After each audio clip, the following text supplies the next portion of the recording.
Bonjour, mon nom est Olivier de Scuter, je suis le rapporteur spécial des Nations Unies sur le droit à l'alimentation et je voudrais vous saluer aujourd'hui et naturellement remercier les organisateurs de m'avoir permis d'intervenir à votre importante rencontre sur l'avenir de la pêche en Afrique de l'Ouest et sa contribution à la sécurité alimentaire.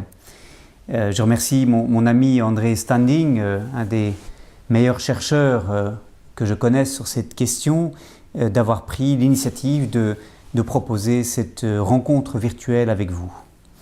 Je voudrais naturellement aussi saluer la présence et la participation active dans cette discussion de l'Organisation des Nations Unies pour l'agriculture et l'alimentation, la FAO, et son département des pêches et de l'aquaculture avec lequel j'ai beaucoup travaillé au cours des mois passés.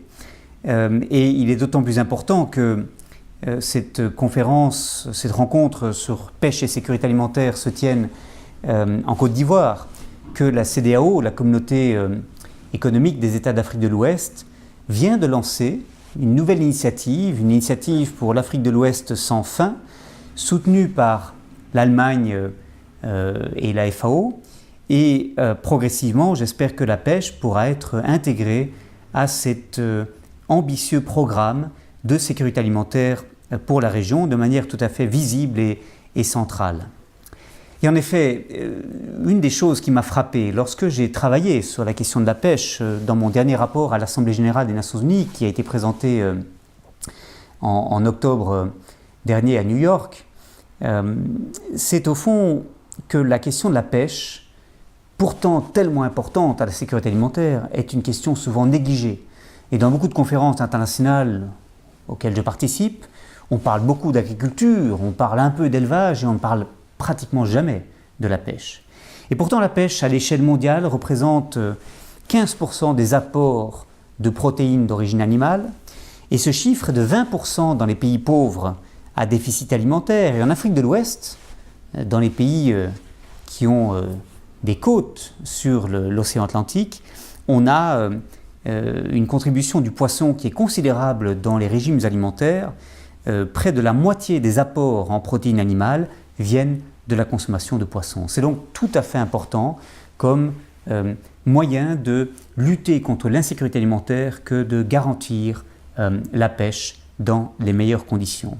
À l'échelle mondiale, la pêche fait vivre 200 millions de personnes, environ 54 millions de personnes comme pêcheurs ou comme gérants, exploitants d'aquaculture, et environ 150 millions de personnes dans la filière du poisson, que ce soit en amont, dans la préparation des filets par exemple, ou que ce soit en aval, dans la préparation du poisson en vue de sa vente ou dans sa commercialisation.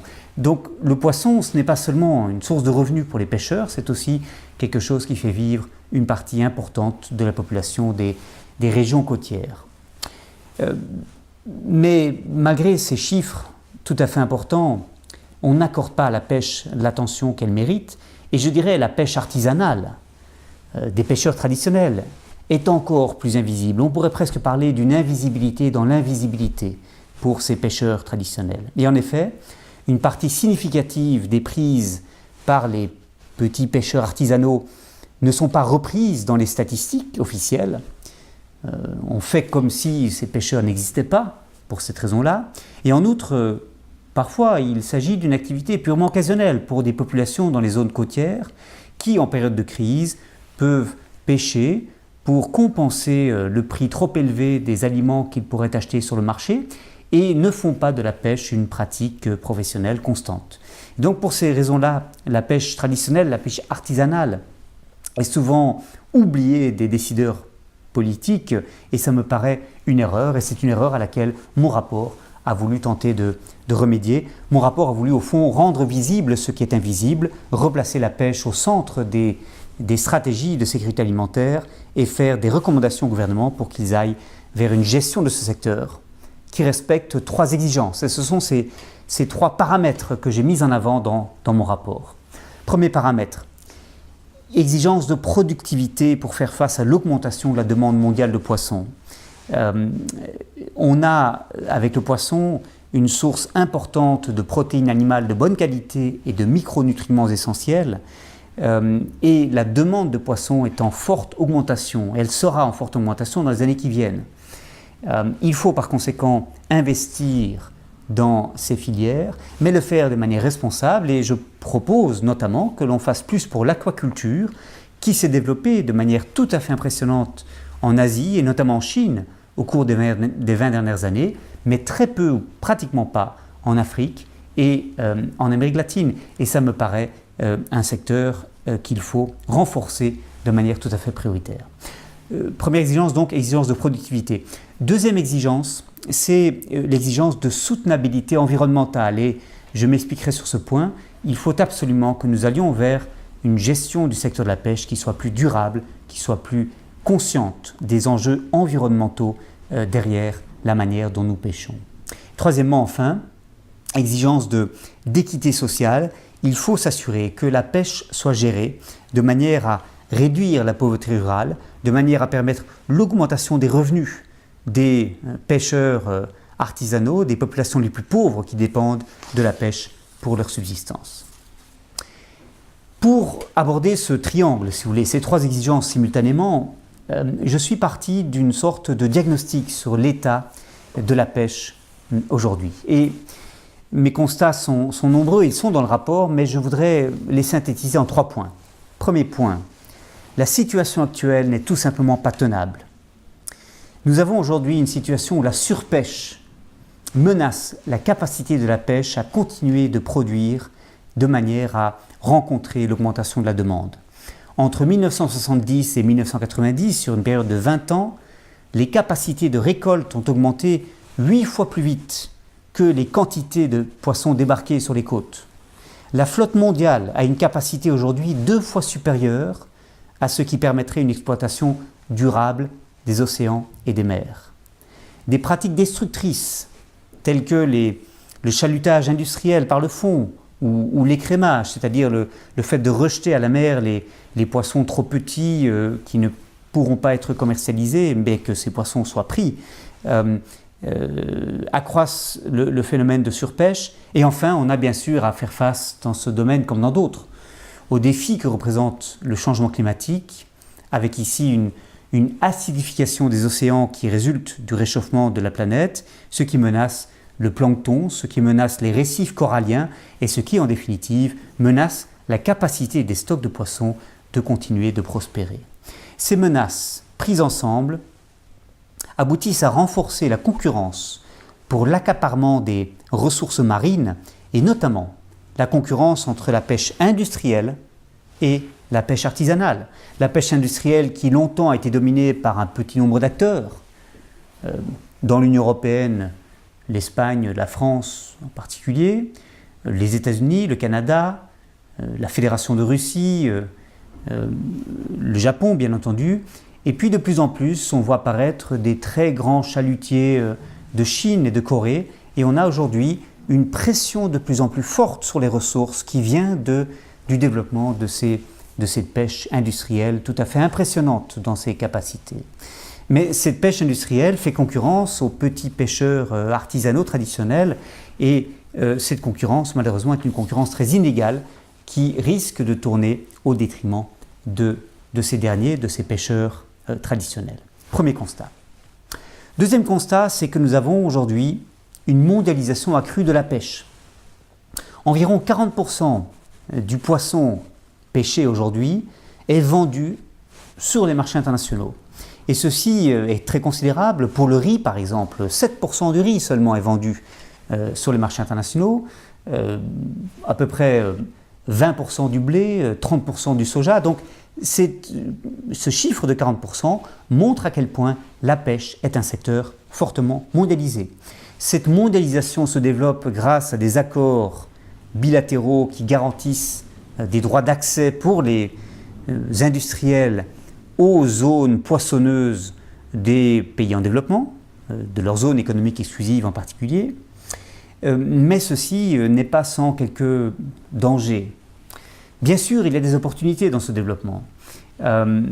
Et par exemple, les pêcheurs de crevettes au Sri Lanka font des bénéfices grâce à l'exportation de la crevette dont ils ont pu assurer la maîtrise. Et c'est extrêmement bien que les opportunités d'exporter soient développées pour ces petits pêcheurs de crevettes au Sri Lanka. Ce cas n'est cependant pas la règle. Et en général, ce que j'ai constaté, ce sont des dangers dans cette mondialisation très rapide du secteur de la pêche. D'abord parce que pour un État qui exporte l'essentiel de sa pêche pour ensuite importer ce dont sa population va se nourrir, cette dépendance dans laquelle l'État se met de l'évolution des prix relatifs de ce qu'il vend et de ce qu'il achète peut être source de vulnérabilité. Le Mozambique, par exemple, est un pays qui a augmenté ses exportations de manière tout à fait considérable au cours des années récentes, augmenté aussi ses importations et s'est retrouvé dans le passé récent dans une situation où sa facture alimentaire a augmenté bien plus vite que ses recettes d'exportation. Il faut éviter cette vulnérabilité qui est une source de préoccupation dans un contexte où les prix sont de plus en plus volatiles. Deuxième danger, c'est que les accords de pêche auxquels j'ai fait allusion, permettant aux grandes puissances de pêche industrielle d'accaparer les ressources halieutiques des pays en développement, sont des accords parfois très déséquilibrés, avec peu de bénéfices pour les pays en développement qui sont les pays où les poissons se trouvent, et avec une faible capacité pour ces pays de contrôler le respect des accords de pêche, notamment lorsqu'ils ont des côtes longues et difficiles à surveiller, avec très souvent des moyens très réduits, notamment en ce qui concerne les gardes-côtes et les navires qui peuvent contrôler les prises de poissons dans ces régions. Et puis troisièmement, troisième danger dans cette mondialisation de la pêche, c'est qu'il y a un manque de transparence réelle dans l'utilisation des revenus, des redevances que les pays perçoivent pour l'exploitation des stocks dont ils ont la maîtrise, et ce qui d'ailleurs aujourd'hui conduit la Banque mondiale à proposer pour la pêche une initiative semblable à la Extractive Industry Transparency Initiative, l'initiative pour la transparence de l'industrie extractive, qui en fait vise à s'assurer que les gouvernements utilisent les revenus qu'ils perçoivent par l'exploitation des ressources dont ils disposent pour le bénéfice de la population, pour la santé, l'éducation, des projets de développement. Et c'est au fond cette transparence qui aujourd'hui fait encore défaut dans l'utilisation des redevances des accords de pêche. Donc, pour toutes ces raisons, la mondialisation de la pêche, qui peut être dans certains cas bénéfique aux populations des pays exportateurs, très souvent ne marche pas pour elle et devrait être extrêmement étroitement surveillée. Troisième constat auquel j'ai abouti, c'est que la pêche artisanale, traditionnelle, fait face aujourd'hui à des menaces spécifiques et mérite d'être mieux protégée, compte tenu de son importance pour la sécurité alimentaire locale et compte tenu des services tout à fait réels qu'elle apporte aux populations côtières. Alors, quelles sont les menaces qui pèsent sur la pêche traditionnelle, artisanale ? J'en vois peut-être 4 principalement. D'abord, une concurrence avec la pêche industrielle qui est devenue tout à fait difficile à soutenir. On voit notamment des grands chalutiers industriels parfois pénétrer dans des zones réservées pour les pêcheurs locaux, ce qui est problématique et difficile malheureusement à contrôler de manière efficace. Deuxièmement, on a des projets de développement qui menacent l'accès aux zones côtières, aux zones de pêche des pêcheurs traditionnels. Et c'est la raison pour laquelle, par exemple, les directives volontaires sur la gouvernance responsable des régimes fonciers applicables aux terres, aux pêches et aux forêts, dans un contexte de sécurité alimentaire nationale, ces directives volontaires adoptées par le Comité de la sécurité alimentaire mondiale à Rome en mai 2012 sont tout à fait importantes. Ces directives volontaires sur la gestion responsable, la gouvernance responsable des régimes fonciers applicables aux forêts, aux pêches aux terres, aux forêts et aux pêches sont un instrument tout à fait important. Ce sont des recommandations adressées aux États qui encouragent les États à gérer ces ressources pour le bénéfice des populations qui en dépendent. Et c'est notamment important pour les petits pêcheurs qui aujourd'hui sont victimes, comme beaucoup d'autres, de l'accaparement de terres, de la spéculation sur les terres à laquelle on assiste. Troisième menace qui pèse sur les petits pêcheurs traditionnels, c'est la pollution des espaces marins et la dégradation des écosystèmes marins, forçant souvent les pêcheurs à aller pêcher toujours plus loin, ce qui coûte plus cher, notamment en carburant, et ce qui n'est pas soutenable du point de vue environnemental. Quatrièmement, on a aujourd'hui un développement de régimes fondés sur l'octroi de droits d'accès pour favoriser une gestion durable des ressources, c'est-à-dire le développement de systèmes de quotas, de droits de pêche, de licences, les terminologies varient de région à région, pour s'assurer que les pêcheurs ne pêchent pas trop et pour que les stocks soient préservés. Alors l'idée est bonne en papier, sur le papier ou en principe, mais en réalité ce système, fondé sur des licences, des quotas, risque de marginaliser les pêcheurs les plus pauvres, qui n'ont pas accès à ces quotas, qui ne peuvent pas se permettre de les acheter quand ces quotas sont mis en circulation sur le marché. Et ce système n'est pas de nature à permettre la pêche occasionnelle par les personnes qui recourent à la pêche comme moyen de subsistance en période de crise. Et c'est, je l'ai dit, parfois un moyen important pour les populations côtières de faire face à une augmentation des prix des denrées alimentaires sur les marchés. On a d'ailleurs des affaires portées devant les tribunaux qui parfois dénoncent l'incapacité pour les petits pêcheurs de bénéficier de ces systèmes de quotas de licence et parfois on a vu des juridictions intervenir pour protéger leurs droits.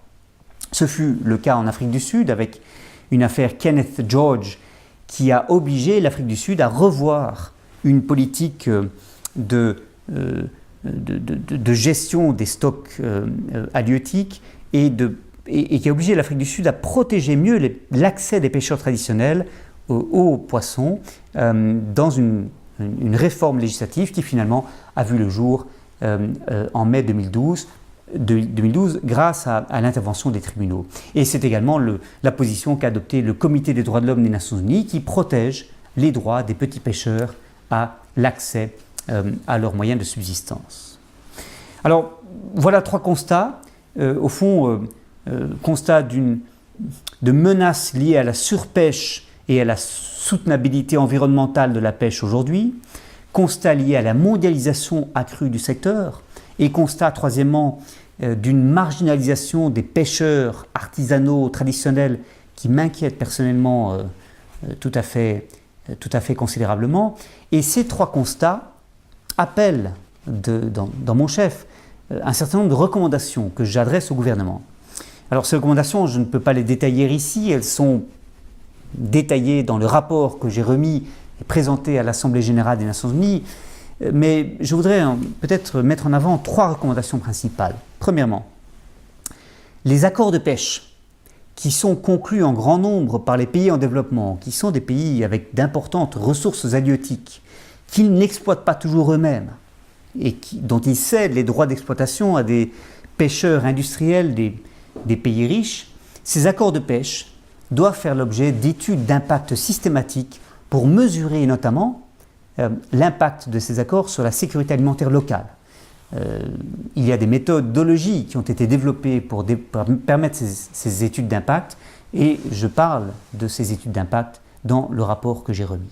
Ma deuxième recommandation, c'est que nous protégions mieux les pêcheurs artisanaux dans les zones côtières et ceci notamment en leur garantissant des droits exclusifs sur certaines régions d'où seraient exclus les chalutiers industriels pour limiter cette mise en concurrence de ces acteurs.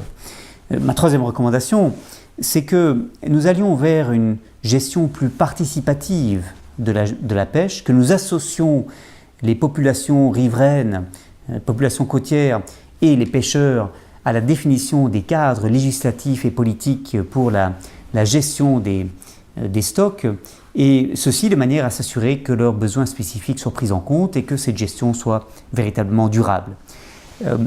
Plusieurs de ces recommandations concernent directement des initiatives en cours. Je pense bien entendu à l'initiative pour une Afrique de l'Ouest sans fin que la FAO, avec le soutien du gouvernement allemand, va commencer à développer avec la CEDEAO, la Communauté économique des États d'Afrique de l'Ouest, mais je pense aussi à la très importante initiative qui a été prise par le comité des pêches de la FAO de développer des directives internationales pour garantir les pêches artisanales durables. Et ces directives joueront un rôle très important dans l'orientation qu'elles donneront au gouvernement pour permettre au fond une politique de pêche qui soit plus attentive aux besoins spécifiques de ces pêcheurs traditionnels dont j'ai dit l'invisibilité dont ils souffraient jusqu'à présent. Voilà, j'espère que ces remarques seront utiles à vos débats et que ces remarques vous inciteront à vous pencher sur le rapport que j'ai remis à l'Assemblée générale des Nations Unies sur ces questions. Et je voudrais une fois de plus remercier les organisateurs de cet événement de leur invitation à y prendre la parole et je vous souhaite plein succès dans vos travaux. Je vous remercie.